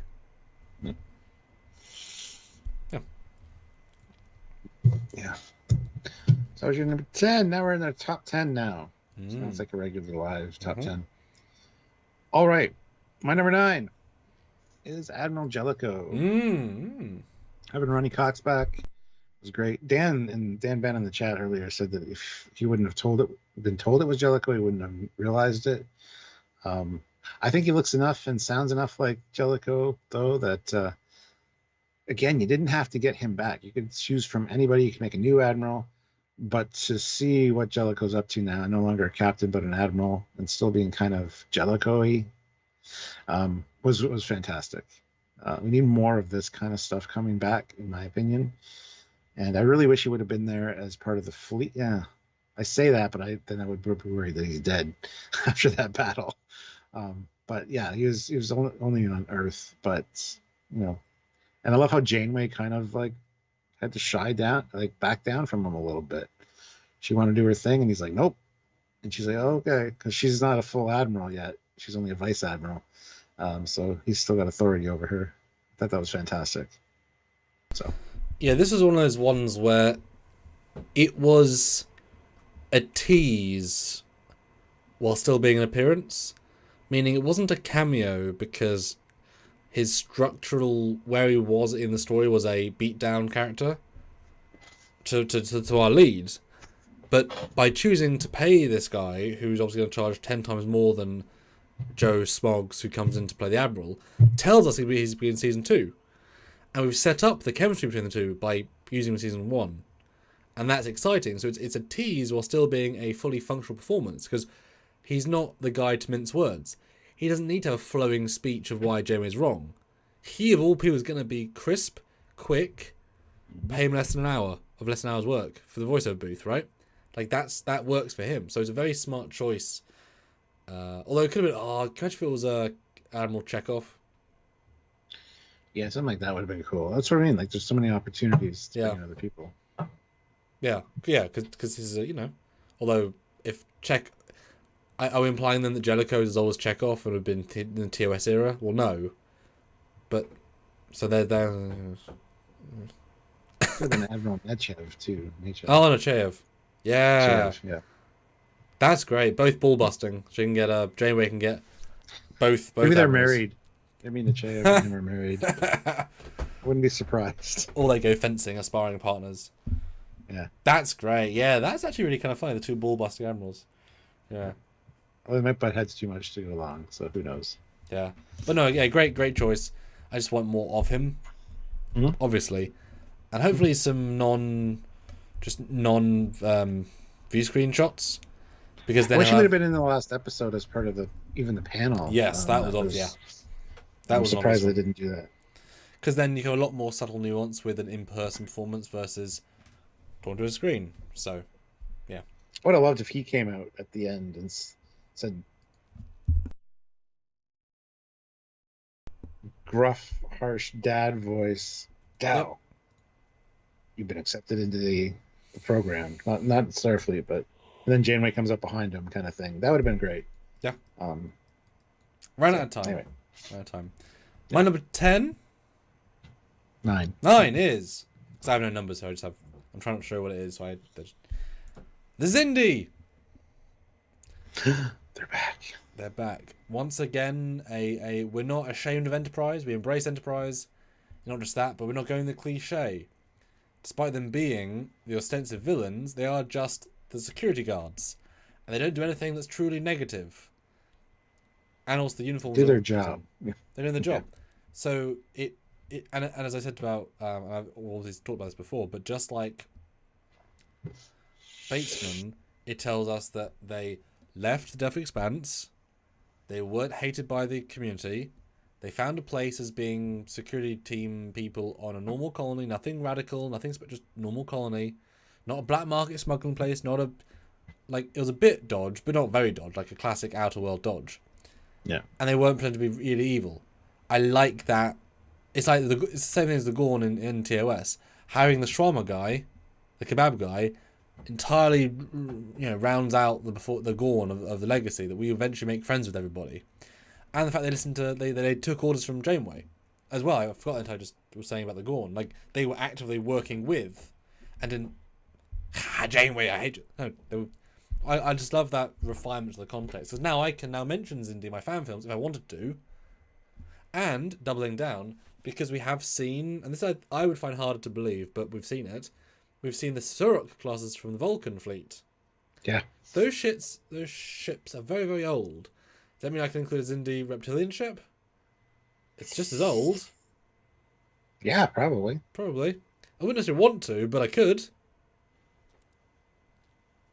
That's cool. I can be perfectly acceptable. Yeah. And just yeah. So also by caveat implies every other Xindi race is also positively doing things out there, because these are the worst of the worst. If they've made peace with people, that's a symbol. I mean, you know, we've joked about this before, but I'd love to see the aquatics work with the dolphins. You know, have a Xindi aquatic come to the ship in Lower Deck season 5 and talking to Matt and whatever the other guy's name is. Like, that's great. It's a whole joke skit. You know, the bring your Xindi to work day. You know, bring your... Yeah. So, yeah. Xindi exchange officer, yeah. Yeah. Little Matt and then giant Xindi aquatic. Woo. Yeah, that'd be funny. So there you go. You gotta wonder, though, if one of these two guys is one of the ones that died in the... Or got ejected into the snowbank, as I like to say, before the explosion. Poor guys. Yeah, just doing their job. Yeah. Yeah, it was good to see. Well, I mean, Enterprise is getting a lot of love from almost every one of the shows. Honestly, they're getting mentioned in like small little things. Even like the Archer reference. Yeah. Discovery, and the snow globe. It's like they know that they did Enterprise dirty, honestly, with that series finale. So they're kind of like trying to make up for it, I think. Yeah, that's very true. Yeah, I like it. Right. My number 8 is the regular one interior. Hey. Yeah. It's such a mishmash of shapes and a weird structure in the middle, and I'm going to include the science uniform in this one. I think they had the blinky lights too, didn't they? The red back and forth blinky lights. Anyway, so, yeah. Perfect recreation of something they didn't need to do, and you actually kind of see more details because that was so darkly lit in the movie, and like you said, such as close-ups, you didn't really get a real sense of what it looked like. Here they've included stuff in the background that you know it looks right, but you see more detail this way, and it was just a nice touch to have that. So kudos to them for that. I'm giving a lot of kudos, but they deserve it. So yeah, a lot of the small stuff is just like, yeah. And those things on the pillars, they look like data pads almost. Like they have a handle, like you just pull them off. I don't know if that's what it's intended, but even as a kid, I thought that because it looked like the old speak and spell, the shape of the old speak and spells. So I always thought that as a kid. I wonder if those were like things to pull off the wall. Well, I mean, you wonder what they just shoved onto set decoration. Or they just, you know, yeah. It's like if I was ever to build practical sets, it'd be very fun to go to like a Home Depot, just find guttering, and then spray paint it white, and then add some tape to it, stick it to a wall, and now you've got a greebly. Yeah. Like I 10 of them, and now you've got a bubble effect. Like those things are so key to this sort of logic. So yeah, it's just things attached to things. Yeah. Mm-hmm. Cool. Wow, I'm surprised it's so high up, but I like it. My number 8 is George Takei as Sulu. He was going to be lower, but he's one of the OGs, and he's the most likely OG to come back, given everyone loves him the most, like in the mass media vibe. I'm still not thrilled by his appearance, because it wasn't really him doing it as him, but maybe he'll come back. Who knows? He's now made the inroads. He was obviously affordable, so that's a good sign. Yeah, George Takei, I mean, one of the OGs. It's a long time ago they did TOS. And to think, if you told any actor, do you want to come back in 57 years and reprise your role? Like, that's not, you know what I mean? Or at the time, if they'd said to this young Asian actor who was just doing basic TV work, say, George, yes, in 57 years, were you to come back and play in a cartoon? What is my role? Oh, this guy, Sulu. He'll be on for 50 years? No. It'll be your 9th spin-off. Like, it's a mind-boggling concept. Like, Kieran Reese, 20 years ago, yes, fine. But 50 plus. And it's still, once we lose Koenig, Takei, and Shatner, they are gone. Pisses me the fuck off we're not getting more of them use. Because all three have so much ability to explore their characters, in animation especially. You could do an entire Chekhov show. Like, they're not going to be gone next year. Like, if Patrick looks older than they do, and Patrick's younger than them. Right? And he's the lead of 3 seasons. And he sounds worse than they do. Like I don't get why they don't put money in, because you'd so many views for Shatner or a Takei or a Walter show. It frustrates me so much, because when they're gone, they're gone. We're now lost in a shell. Like, that's it. No more Uhura ever. Of real Uhura. Like, it pisses me off. Yeah, I noticed. You're quite passionate about it. Yeah. Like, I'd like my kids to, obviously they'll know them. Like, I've got to meet them all, right? That's special to me. But there's only a finite number of years, and we're not like in the 80s when they're going on for 40 more, 50 more years, right? Yeah. They're like our grandparents. There's only so much time. But speaking of only so much time, we only have a certain amount of time to get to our minimum. So, like I said, super chat if you're able to. Yes. Also hit that like button. I like another 6 likes to get to 60. But we still haven't budged from that just above our quarter minimum. So if you guys can help out in any way, please do. Any references or things that stood out to you as visual or, having an actor back, whatever, let us know. We want to hear your thoughts. And we do read them all on the air. So you are part of the conversation. So, all right. Moving along. My number 7 is Captain Bateson. Hey, good man. Yeah. That's much higher than mine. So that's like over double. Because it's such an obscure thing to bring back, and something that I never would have expected, that it surprised me, and I loved it. I absolutely loved it. Like I said earlier on in this conversation, a lot of them are just because they didn't have to do that, and for them to pull something like that, again, it's like that's the thought that's put into it. Like they understand the lore and what it means to certain people. So it's more of a kudos factor than anything else, I guess. To pull these deep references, which you would not expect, you would not necessarily think of if you were going to be making this episode yourself, and yet here they are. So it was more of the surprise factor. Just to know that he's still doing his thing, I love it. And it's funny because I never saw Cheers because it just wasn't a thing. Oh, I watched it all the time as a kid. Yeah. Yeah, like I know him as this guy and from some feature films, right? Like I know the face is known, but not from Cheers. But for me, I'm saying this and I forgot the name.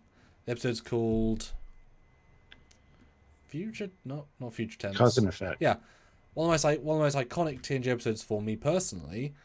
And when we had our VHSs, which we still have, I watched that easily one of the most times because it's it's one of the best, I think, standalone, written, clever, and time loop's always fun. So for me, this guy's always been a legendary captain in that regard.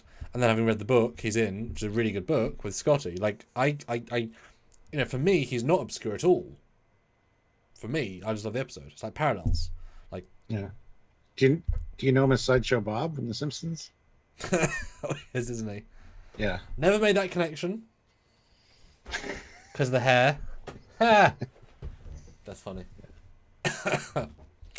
Nice. Thank you. There you go. Didn't know for 30 years. That's funny. My number 7 is the Klingons back properly. Now this, of course, also went to Lower Decks last year and all of the other, every time we see them in the last few years. But I still want to highlight that ever since Discovery abandoned Klingons by huge demand, they've been brought back properly each time. There's not a hint of Discovery Klingons in these Klingons, because there's 3 Klingons. Now, yes, the 2 back Klingons are the same Klingons from previously. It's the Klingon captain on the right, and it's the Klingon warrior from the planet on the... I know. Shut up. It's fine. It's a CG show. They can't build every version. But the fact that one's wearing a Star Trek 6 uniform, one's wearing a TNG altered Klingon uniform, I love it. I love her uniform. It's great. It's a unique vibe. Great. Obviously, we've talked about this before. They built the bridge for other episodes, which means they can just throw it in and had a huge amount of production value for no extra money. Fantastic. And I mean, yes, her outfit's a little bit too civilian, probably. If you're gonna, but she's also in Federation space. You could argue she's more of a civilian Klingon. But that's just raw Klingon goodness there. There's nothing there that's really striking out as being weird or wrong, or nothing's breaking the bank in terms of creativity. Nothing's being too original. But Klingons are being Klingons. And I can't believe it took us this many years to get back to, of course, they're going to be the right Klingons. And we know Stranger Worlds has Klingons that look right in Season 2. We've seen the leaks. So I think we're finally past that, where people won't say, are they going to be Discovery Klingons? And it's like, of course not. Why would they be? Because we keep seeing new ones, etc. So that's my thought. Yeah, I mean, I get so frustrated every time somebody was like, "Is Worf going to look like Worf?" Yes, of course. Like, they're not going to change an iconic character like that to look like this weird blip of a show called Discovery that decided to change something that was well established. Like, come on. So yeah, bringing these back isn't. I don't give them kudos for it because it's exactly what they should be doing. But wiping the Discovery ones from existence gets kudos, I guess. But yeah, I love seeing Klingons at all times, and yeah, they look great. And it's frustrating that we see them so little because of the convolutedness that they were given. If they were never changed, they'd be in it more. And it always feels like there's been a lack of Klingons, which is odd because they were so especially iconic. In Discovery in the future. What are the Klingons up to? Let us know. Like, seriously. Yeah. We don't want to show them because we have to admit that we made a mistake. Yeah. Yep. Yeah. No, I'm. Yeah, I also don't use Klingons much, obviously, because hard to use Klingons. But I'm hoping to get a Bird of Prey model finished in the next couple of months, so I can actually include Klingons again in my films, because they're also lacking in my stuff. Because I've never had a Bird of Prey I could properly use, so I'm kind of crossing fingers on that. Nice. Yeah. Looking forward to that. Cool. Me too. So yeah, there you go. All right, my number 6, The Return of the Sovereign. This is my least favorite of them, the USS John Van Sitters. But it looks the most faithful, Stuart. Oh, sorry, just the Van Sitters. Oh, by the way, speaking of Van Sitters, it's an ad time. I was like, where are you going with her? And just for clarity, Stuart, this is easily the best version of the Sovereign we got. The one in the movie was shiny and silver, wrong texturing, and the one in Prodigy are missing details. This is easily the best version we've seen this year. That's why I put this one version. That's what I figured, yeah. But just having the Sovereigns back, people love these. They're a fan favorite. I do love the Sovereign, but it's not my favorite Enterprise by any stretch. This is a beautiful angle of it. It looks glorious at this angle. Other ones not so much, but hey. And yes, to bring these back in, 2 shows now, but multiple times in Lower Decks, doing their thing, looking good. Sure, this one or one of them gets the shit kicked out of it by some Texas class. Yeah, this one. And we saw them get annihilated a little bit in Prodigy. So they're not really doing what they should be doing as far as Sovereigns go, but hey, they tried. And it's nice seeing them. The only one that really kicked ass was the Wayfarer, but that was because it was a Whammer's movie. So it was in the script. And with the wrong bridge with the Luna class displays behind it. Oh, that annoyed me so much. Yep. Although it's funny because Prodigy, they wrote their scripts earlier than Lower Decks because they just took long to produce. So they actually wrote their Sovereign back in first, which happened to get a Sovereign year. I'm sure both thought, we haven't seen Sovereigns in a while, and because they both thought that, they both did it. Yeah. Yeah. Although, a brief little note, not only did they get the blinkies wrong, the 2 blinkies in front of or behind the facades are actually white, not red. Those are not navigation blinkies, that red and green, they're just white. And also, if you could look, I didn't notice this last time, there's a registry on the on the right hand side on the nacelle, but on the same spot on the left, it's missing the registry, so they missed that as a texturing. There's just a hole. Do they have the banners on the inside of the nacelles? Well, there's a space for them, so obviously this model thinks there should be. That's a good point. Like, either way, there should be. Yeah. Even if there isn't on the real model, there's obviously a space. I need to for go it. take a look at my model now. I know. We have lots of Sovereigns. I'm gonna do that. Hold on. Okay. Matt Boardman, though, $5. Thank you. So great to see some more Sovereign class love lately. Absolutely. Yes. I'm gonna take a look at my model real quick. Hold on. Do it. Michael says, did Bateson design Sovereign? He was on the Sovereign design team in a book. So how much influence he had? Who knows? But some sort of yes. Matt, have the Klingons ever been mentioned in the current Discovery timeline? I think yes. I think there's one very, very quick reference. Yes, I think. Motherfucker. Yeah, they're supposed to have them on the inside. Beautiful, eh? Is that a Eagle Moss extent, a big one? Oh, it's the one I built and painted. Oh, very nice. This is one of the 1/2500 scale. And I gave the deflector blue and copper look because I didn't like the yellow. But yeah. Cool. Yes, awesome Sovereign. Good shout. My number... Matching the angle. Sorry. Oh, do your sorry. thing. Number 5? 2, 3. Your number 6. Quark. Yes, far more interesting in my equation than Kira, because he got a lot to do. It was very Quark. He went right back into it, and you almost feel like you could get Kira back at any time because she doesn't need much makeup. This sort of character is an investment in time. Wait, not in animation, but then to achieve the feel of Quark, where the actor has only ever played him with a full face of, you know, he's living it like this. Like that vibe is not going to come back in audio, and so to regain it, whereas JG is kind of just projecting power. This is different, so I thought it was very good. And I know he had teeth in, which obviously helped 1,000,000,000%. And just you know, he's an iconic character of DS9, and to give him that much time is essential, and they did. So yeah, it gets a high up slot in my list. And yeah, it's one of those things like you can tell when what was filmed first or recorded first, because he doesn't quite sound like Quark right away, but he very quickly gets into it and sounds more like him as it goes on. And did he have teeth in when he recorded that? I think he did. Yeah, nice touch. Yeah, Quark is just a great character, and it was great to see him back. All the DS9 stuff I could say that about. So, and you have. Makes sense that he's still around too. Mm-hmm. Okay, you're number 5, Stuart. Oh my god. My number 5 is the NX refit. Ah. It's better looking than the NX. I'm not a huge fan of the NX. I don't mind the refit though. I like what Doug was going for with that, and it's a shame we didn't see it on screen. So thank you that they put it finally on screen, canon-ish here. And yeah, as close as we're going to get for now. Who knows if we'll ever get it actually canonized on screen. It would be great to see it. The SS Enterprise. So nice touch. And the fact that I own this screen used prop. Screen accurate. So yeah, not used. Screen accurate is a bonus as well. So there you go. Yes, yeah. We all own a screen accurate 23rd century model.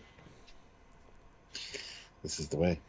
Now, I will just say, though, having animated plenty with both ships, the NX and the NX Refit, I actually prefer animating the NX Classic, because you want to see the secondary hull in the refit, but from the top you just don't see it.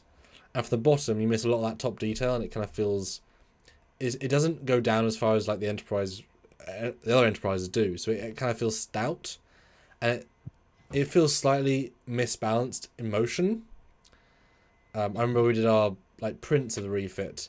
I had to make like 120mm focal length just to capture both hulls. So on the top it's an NX, from the bottom it doesn't quite feel right because you never see the NX from the bottom.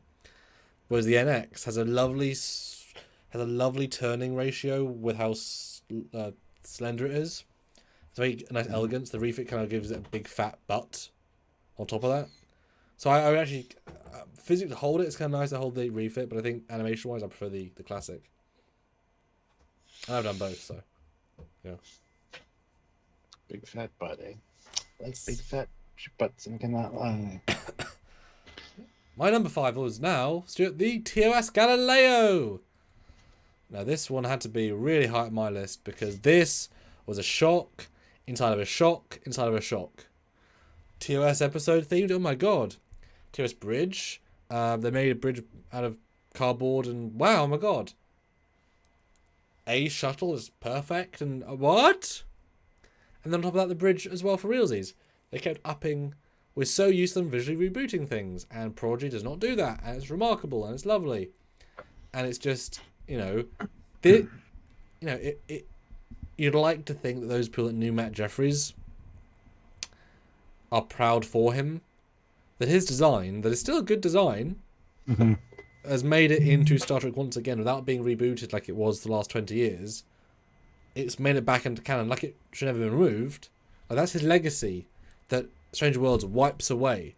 Just throw it away. Right? Like, that's the guy that made the entire art design, throwing it in the trash because it's too old. That's what they're doing. Here we go. Respected. Beautiful. Totally agree. Need to see more TOS and recanonizing it, by the way. Or keeping it canon. Yeah, exactly. Canonize it. Yeah, exactly.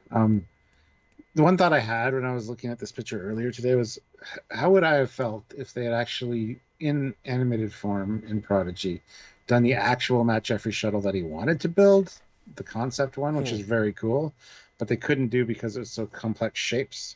This was much easier and quicker to build in physical form.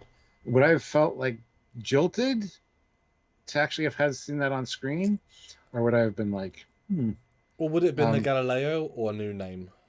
Oh, a new name, probably. Yeah, because I don't know. I'd like to see that one on screen at some point because it is a cool design for sure. But honestly, this one was really hit me in the feels. Did not expect it. But as soon as they said the gallows in the episode, I'm like, Galileo? Nah, it couldn't be. Yep, that's what it is. Yep. And sure enough, it is, and it's so. Yeah, I think the concept shuttle is nice. It would have stuck out more. And also, if they had canonized it for realsies, then we'd have to ask the question, where do they store that much larger shuttle in the Enterprise? And these shuttles. Why didn't we see it at the name at the time? It could have been a Starbase shuttle or something, but they wouldn't have had the Enterprise tie-in. Yes, yeah, for sure. But it would have been a high warp shuttle. There you go. There you go, yeah.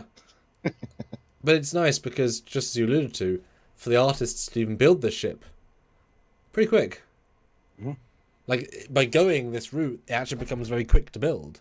Like, how long will the communicator take? Especially if you have, like, the one company in front of you, model it. Like, it's actually easy in a sense. So they threw a lot of that stuff in because it's all easier shapes, etc. Cool. All right. That's mine. So yours. We're up to my number 4. Oh. Guys, super chat if you're able, please. Yes. We need 2 more likes as well to get to 60. All right, so my number 4 is Sulu. Oh my. It was nice seeing him back, honestly. I really wish it would have been Shatner. I wish they could have got Kirk. Or I wish it would have been Kirk. I wish they could have got Shatner. So I should have worded that. But honestly, this worked out well as well, considering he says horsey. Like, I don't know if that would have worked with Shatner, but you thought that was kind of silly anyway. Horsey's going to bite you now. But no, just having these guys back. Like, this, like you said, is a no-brainer. They're getting older. Let's use them while we can. And that sounds really bad. Like, let's use them. Let's just use them because they're here. But not in a bad way. Not like used in a bad way. Pay them what they're worth, as you said, let them add to their character legacy and make us Trek fans happy. So I really enjoyed this little scene, being Kirk's farm, but Sulu there. It was a nice little touch. So yeah. I like Sulu just fine. George Takei. So I thought it was my internet when you looked at me like I was frozen and I wasn't. Oh. And then all of a sudden, Kirk's farm. Yeah. Did it start a new one? I don't know. Yeah. Nope, we're back. Yeah. Oh, we're back. Like for a second. Just fine. George Takei. Yeah, we're back. My internet. Yeah, we go. Go. It's hard cut from us to us. Hello. We're back. Yes, my internet just stopped. I thought the Wi-Fi went down because nothing worked, and then I just... That was weird. Hi, Stuart. Sulu. Yes. Oh Number my internet. That's your number 4. Yeah. Right. My number 4. You send us super chats to help you with the Yes! internet problem and the Wi-Fi. Cost of living crisis, Wi-Fi, yes. Super chat your thoughts. My number 4, though, is the Phoenix ride to see the whole area. It was beautiful, with the music, with the location, with the jokes within jokes. Was really clever. And to build that many custom assets for they're never going to go there again, and they don't need to. But also, it gives us 2 timeline, the very start, and shows us that it's been this bastion of peace, which turned to the bastion of fun for the last decades. And it's lovely, and I definitely want to go there myself. That would be fun. I agree. I kind of mentioned the amusement park aspect of it when I talked about the Phoenix a little bit. But yeah, it's such a great idea for a future thing, a historical landmark recreation thing. And there's such a balance of too silly. Boy, they kept that line. So good job them. Yeah. All right, so that's our number 4. Now, somewhere in our top 3. Dun, dun, dun. But guys, this is your chance. Super chat in with what you think your top 1 would be, or what ours would be. Because there's a lot we haven't covered yet. So, use some super chats. So please do so. At least another 30 would be terrible but good. Same time. Yes. We have hit 62 likes, so that's awesome. We got people back because when we came back, we only had 17. We're back at 34. So thank you guys for rejoining us. I mean, you want to know what the end is as well. We know you do. But I'll end the poll. Do a new one for the last 3. Who did references the best overall? Stonking victory, 67% Lodex, 21% Prodigy, and still 12% Picard. I think Prodigy should be higher, way higher. But that would make Lodex lower. But it's lower decks. It should be lower. It's not upper decks. It's not main deck.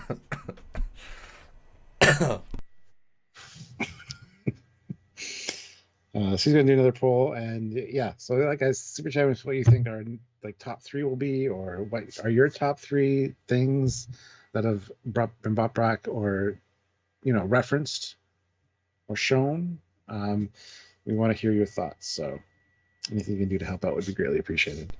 Yes. So we'll have a new poll here. Are you going to join us every day for lives during Picard Season 3? Yes or no? Yeah, it'll be fun doing the Picard stuff. So we're ramping ourselves up for sure. Yeah. All right. That was my number 4. So you're number 3. Number 3 and bronze medal winner is the Galileo. Hey! Yeah. For all the reasons you said and many more. I'm a huge TOS fan. Wait. This. You are? Apparently. I've heard that, yeah. Wow. The more you know. Exactly. Yes. So, yeah. After Galileo 7, so Galileo was destroyed. This isn't Galileo 2, but Aaron had all that stuff sorted and answered. And this is the reason there's a Galileo 2, because the Galileo was renamed and then lost again. And he didn't have the heart to rename it Galileo after losing Ensign Garavik. Beautiful. Perfect. I love it. Acceptable to me. This is good. Yeah. The fact that even kind of canonized that this thing has warp capabilities, or at least a warp drive. So, hey, we've been speculating about that for years. I've always been on the side that it did have warp, low warp. This kind of clarified that for me, and I really appreciate that. So let's look at it, even though it's dirty and wrecked. Look at it. Just look at it. Would you look at that? It's dirty and yet so pretty. Yeah, it looks great. Yeah. So there you go. Boom, baby. Yeah, I was certainly waiting for it to appear, but I kind of forgot those last couple. So yeah. And just the fact that it's unchanged. My God. Oh.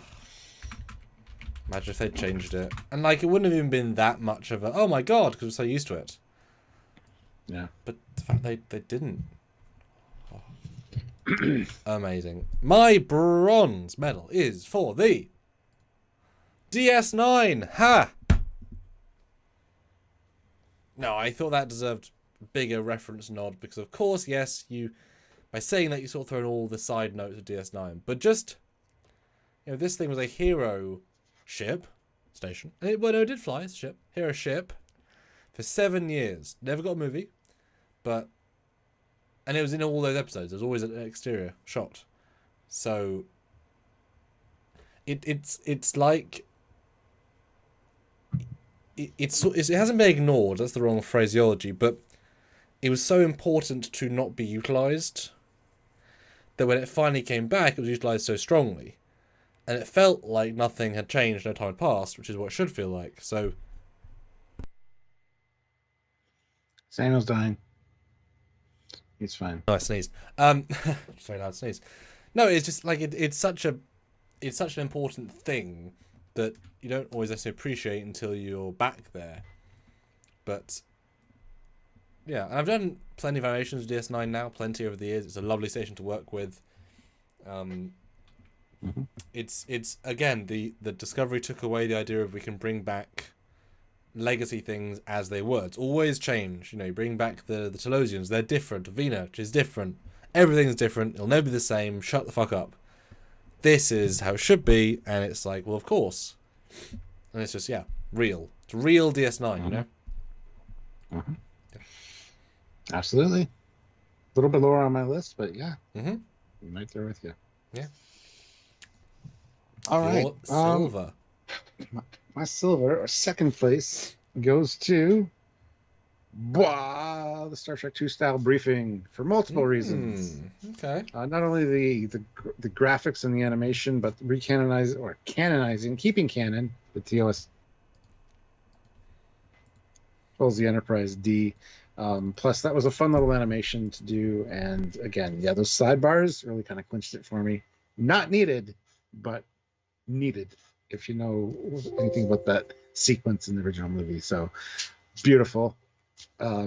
Simple. It had to be high on the list. I'm surprised it hit number 2, but it's one of the things that I really enjoyed. So, well, it seems so small, but of course you'd update it, right? It's the flavor. It's the flavor of the episode. Yeah, it's small, like seasoning, like salt and pepper, but it's so important to the overall dish. Yeah, like I said, we would not blame them for updating it, doing a TNG version because they're in the TNG era. Yeah, absolutely. Like you would have been fine with that too. Yeah, just like stylistically close, like a Vidra thing with But if they don't need to, is the creme de la creme.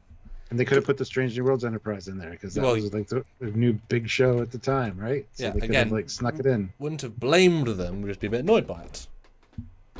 And I'm surprised there wasn't a memo, honestly, saying do this instead. Yeah. Actually, when you think about it, probably was, but that one slipped behind the desk, so they didn't get it. So this was made, and they're like, "Oh, we got to use it." Here's hoping. Yeah. Nice. My bronze, though, in the pantheon of 50... Silver. Yep, that's what I said. That is.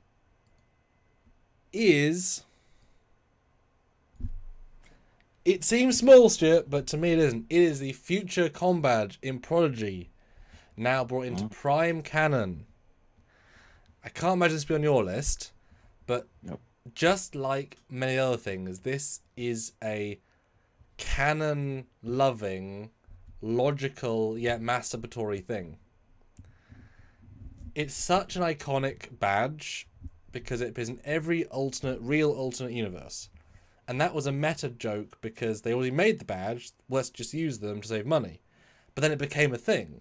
And then once you use it enough, it establishes a more advanced badge. And it does have a certain weight. It's much larger than the other badges. I've got them. Like, it's way bigger. So it has a sort of vibe to it. And of course, it's an alternate universe badge, so it has these future fun connotations.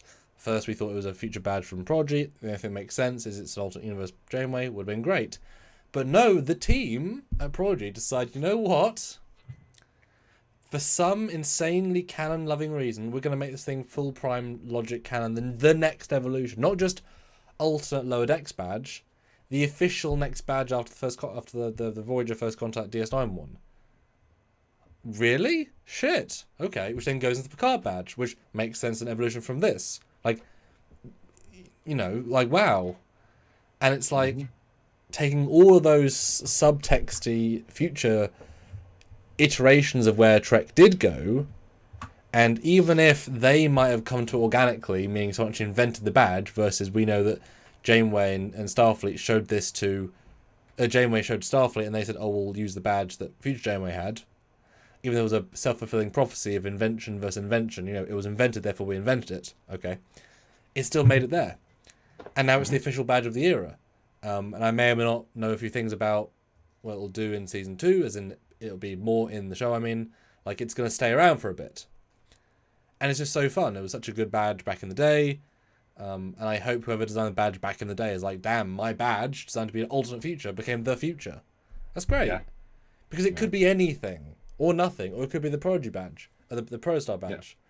So to do this was so great, and knowing that early in the season, they rendered it wrong, being double bronze, and then clearly not in later versions they fix it. Like, no, this is how it should be, and it looks gorgeous. And now I have to use it in fan films because that's the next badge after bloody thing. But I was already filming stuff in this era, so now I've got films that'll be in the wrong badge. So now I've got to justify them. Nobody's going to notice. Don't worry. The changeover hasn't happened yet. Just relax. Well, that's the thing. Every film that I in the wrong era or the wrong badge, they just haven't been updated yet.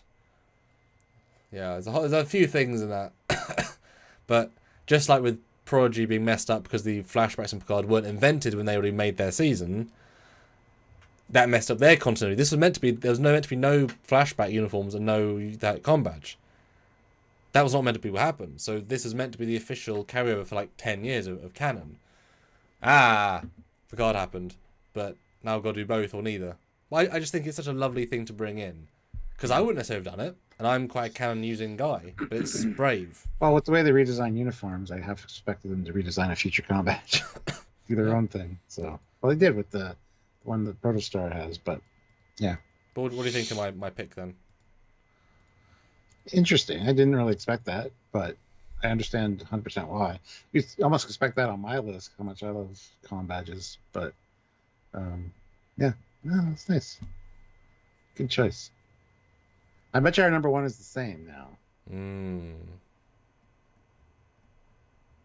So when I say my number one, okay, if my number one, meaning you, has the same number one as your number one captain, that's a lot of number ones. So I need you, once I say it, if it's the same, to jump in and we just have a conversation about it. How's that? Instead of waiting for me to do my spiel and then go, and mine's the same. That was all very unnecessary. If it's the same, who knows? But guys, super chat in your thoughts on our number one right now. We're going to be revealing in just a second here, but and what's your number one reference, or do you agree with ours when we get there? Have you agreed with a lot of ours that have been on this list? Yeah, help if you're able to. We need it. But we'll be back every day this week probably with lives, so you know, there's that too. $7 more is actually a good number to get to. So if you can help out and get that last super chat slot in the process, do so. All right. So my number one, my gold, is, I got to check to make sure. Oh, yes, of course. The TOS Bridge in Prodigy. He's not jumping in, so I'm going to just talk about it. It was great to see. Holographic recreations of, rather than you can holographically redirect ship functions to a holographic display of whatever bridge or console you like. Beautiful. But to see Dal in front of this and have it look so damn good, really blows all the arguments out of the water that this is look good and used in modern day. So let's see more of that, please. Stuart, what are you doing? Why are you talking about my? Why are you talking about my picture? I moved to my picture number one. Why are you talking about it? That's rude. Oh, did you? Okay. Well, I moved to the left. You didn't. It's just start talking. So I didn't say. That's my picture. What are you doing? Yes, I'm glad I agree. Glad I agree. 'Cause I didn't know if it was gonna be, but it's so important in every way possible. It can't not be. Yep. Because the chairs are exactly the same. They didn't even change the chairs, for Christ's sakes. Yeah. Yeah. They didn't even need to put the chairs there. You could have stood the console, but yeah. Yeah, there's the issues in the scene, and it's just yeah. I think this rendering format works super well because Lower Decks it doesn't have as much bloom and glow. This has a lot more depth and glow, and the way those TOS lights just pop wouldn't be the same in 2D. I don't think. Be nice, but this I think has a really nice vibe. Mm-hmm. They could. I mean, this is obviously the best we're ever gonna get. I think for this in this Prodigy, like that's good enough, right? But you could totally do this in this style and get away with it as a brand new animated show in this style. Oh, hell yeah! Because the fact is, kids like colours, shapes, and such. But when you look at the Protostar LCARs out of focus, it's just blue shapes and numbers. What's the difference between that and blue rectangles? Like, you know what I mean? Like, you're devaluing it because it doesn't look dated. It looks the same out of focus, right? Because what if all those rectangles had numbers in them? Like that, they could easily have that if you want to go that way. And it'd be great to see, it updated with a few new display LCARs. A few of the just red, green, yellow, a few diagrams, and you've got TOS LCARs. It'd be fine. Wouldn't take much. I really wish one of the upper displays had like a orthographic of the Protostar though, but in TOS style. Yeah, we mentioned that. That'd have been sweet. Yeah, that would have been amazing. But no, this was such a pleasure to see. And Dal's one lucky son of a bitch, because like I said, he's been in the TOS captain's chair. He's been in the Enterprise D captain's chair. Klingon captain's chair, because he accidentally shot the torpedo and destroyed the Enterprise D. Yep. He talked to Spock. He's worked on a flip communicator. He's Janeway's ward. He sleeps in Chakotay's bed. Taken out of context, doesn't sound great. True though. True. Yeah. He has many a legacy. He's one of his best friends as a TOS medusan. He's also an augment, which some good things, some bad things about that. Pretty interesting character. Odo, Scotty, Crusher, and Spock, as you said. Mm-hmm. And Prime Spock too, despite Leonard being dead for like 15 years. Mm-hmm, mm-hmm. Amazing. I mean, that actor, I hope he appreciates he talked to Leonard Nimoy. Yeah. Yeah. Yeah. Sergeant Montgomery throws in that $7 we requested, so thank you. And with a snipe. So right now, Sergeant Montgomery is the last super chat slot. If anybody wants to scoop it from him, go ahead. That was a good snipe, though. I felt the bullet whizzing past my curly hair. Whizzing like I was in the washroom 2 hours ago. Excellent. Yeah. Yeah. That's our top 20, guys. Yes. References. There's a lot more on the list. We should maybe just do a live talking about all of them, I guess. Maybe. I don't know. That might be fun. But yeah, could be. There was a lot more that, we definitely did not include. Yeah, it was because a lot of the stuff is just like single reason, single shot, but they broaden out the legacy stuff. Because like a Bird of Prey versus bring Jellico back, there's an epicness factor that yeah. And I mean, they've teased in season 2 of Prodigy we'll get more legacy. Legacy characters, yeah. Obviously, bloody Picard season 3 is going to be entirely legacy people. All the main cast. And Lower Decks, I'm sure they're going to go from strength to strength. So, it'd be surprised if they didn't have more things. Yeah. Mm-hmm. Yeah. And Matt Boardman snipes in with a $2 pew pew pew. Sorry, pew pew. So Matt is now the last super chat slot winner, which wins him. Congratulations on the last super chat slot from Captain Foley. A much loved thing. Not a lot of people can die and say that Captain Foley said that I had the last super chat slot. So. Yep. Lost. Yep. Tom and Harry. We've talked about this. The Voyager cast obviously makes sense to return. B'Elanna, yeah. B'Elanna, and also Paris being the helm man of the Protostar. I can't talk about something, but I was going to talk about something there, but it's something my stuff related, but yeah. Yeah. There we go. There we go. That's it, guys.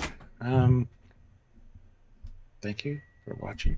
Sorry about the brief hiccup on the live, but you guys came back, and we'll probably see you tomorrow for another cool live, another cool topic. Absolutely. In the Trek world. So until then, he is the best reference of 2022, the Captain Foley. He is the best reference of Star Trek yet to come, Commander Calkins. Okay. Oh! Preston M, $1. Nice. Last super chat winner is Preston M. There now he can also die happy.